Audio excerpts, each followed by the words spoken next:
Hello and welcome to the show.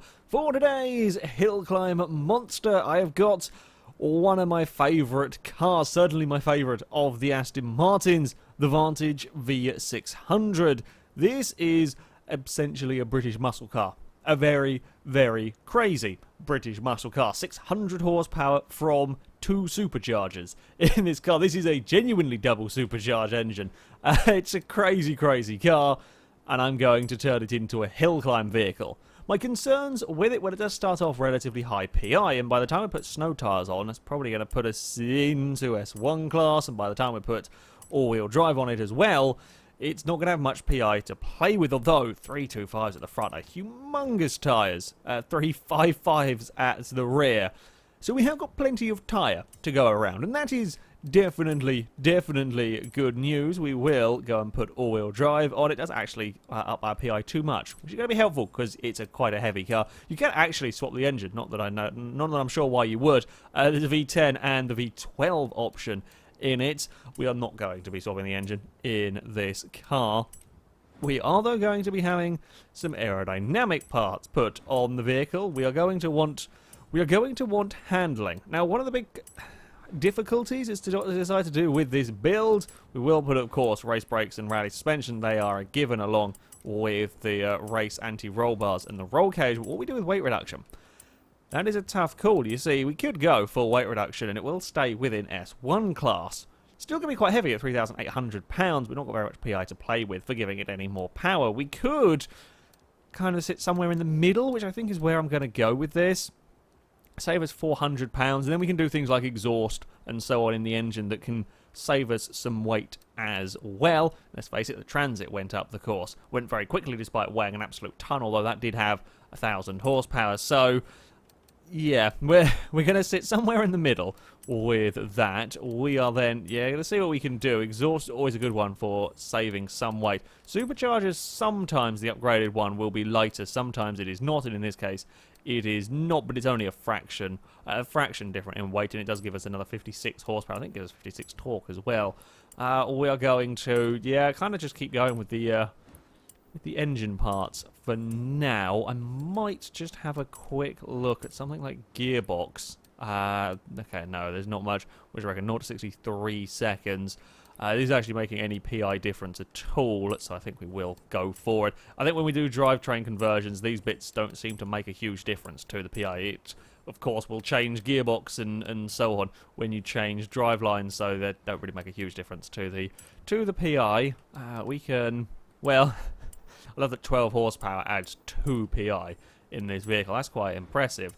That's quite impressive indeed. I'm suspecting we probably can't get camshaft. Well, we can actually we could get it to 813 horsepower.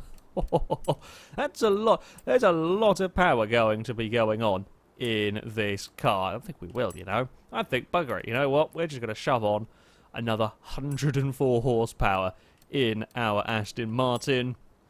We'll try with a flywheel. We can get all stages of flywheel and then maybe try a driveline as well. Just in case we can sneak it in. Oh, can't quite get the driveline. What I may do, I don't know whether it will work or not. If we go one stage lower of flywheel and then get driveline, might let us do it. Come on, hey, there we go. Yes, that will work for me. We have put the differential in yet. Just got to make sure. 813 horsepower, 720 torque. They are some big numbers going on in this Aston Martin, and even more importantly, some massive, massive tyres. But there is another big number that could be a problem. 4,200 pounds is very, very heavy indeed for this hill climb course. Still, could be pretty damn fast.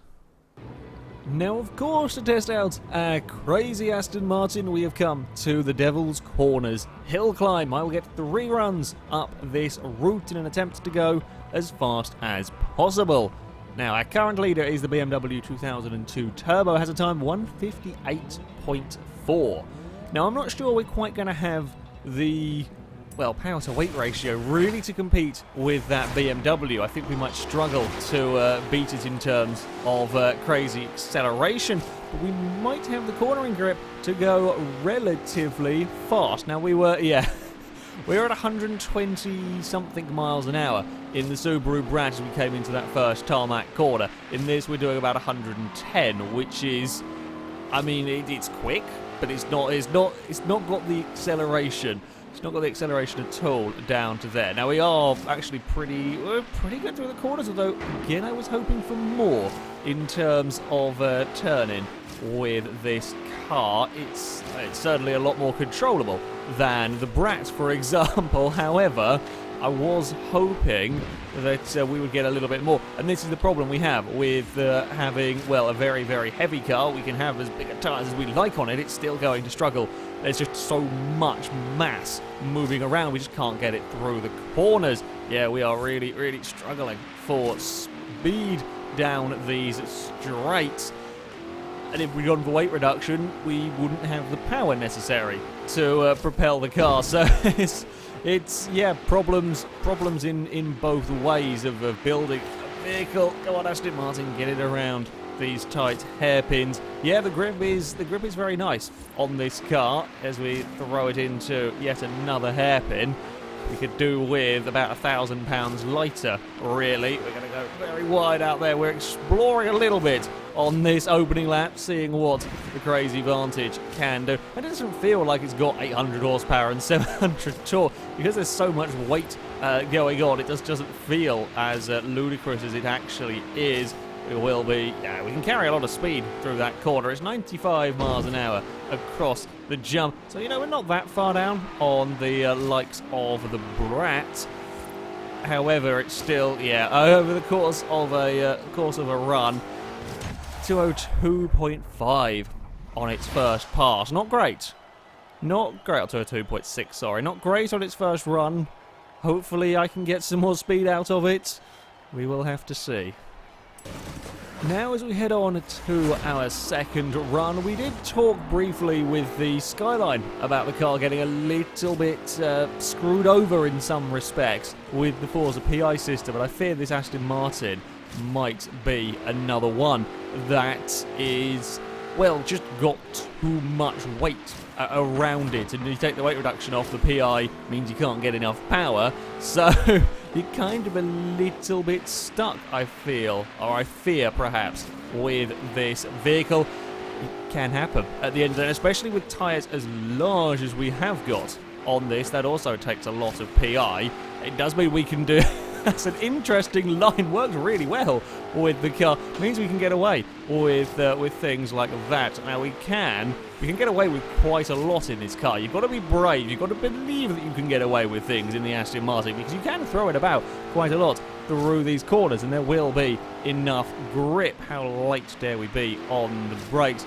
Yeah, brakes are fairly sensible. Again, you've got to bear in mind there is so much momentum that is having to be stopped into some of these corners. The brakes are huge, the tyres are huge. There's still a lot of car to slow down, and it's doing a very, very good job of that on this rather tricky surface. Let's face it. Oh, what can we do up at this hairpin? We will again. Yeah, it's nice having a car where the front end really does want to get turned in. We'll try and not run too wide on the exit of that corner this time around. We can, in fact, we could probably have even been flat out the entire way there. That would have been, yeah, I think we can do that. I think we have the grip to get away with that, and we only need a small tap on the brakes on the run into that corner. I think we could probably done with a downshift though. Can't get away with being in fourth up there. Again, late on the brakes into this penultimate corner. One more turn to go. It's definitely been a better run, although, yeah, penultimate corner there was a bit awful. Definitely been a better run.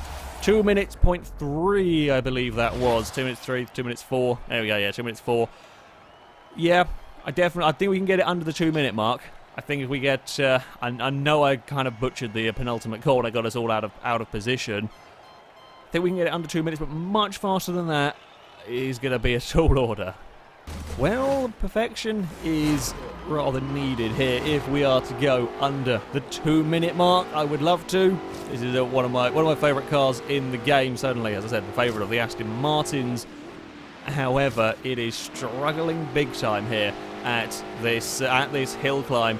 There is just too much weight being moved around, and not really enough power. As I said, it's just not quite ideally suited in the PI system, and what I feared would be its issues when I was building the car are very much the problems we are having with it.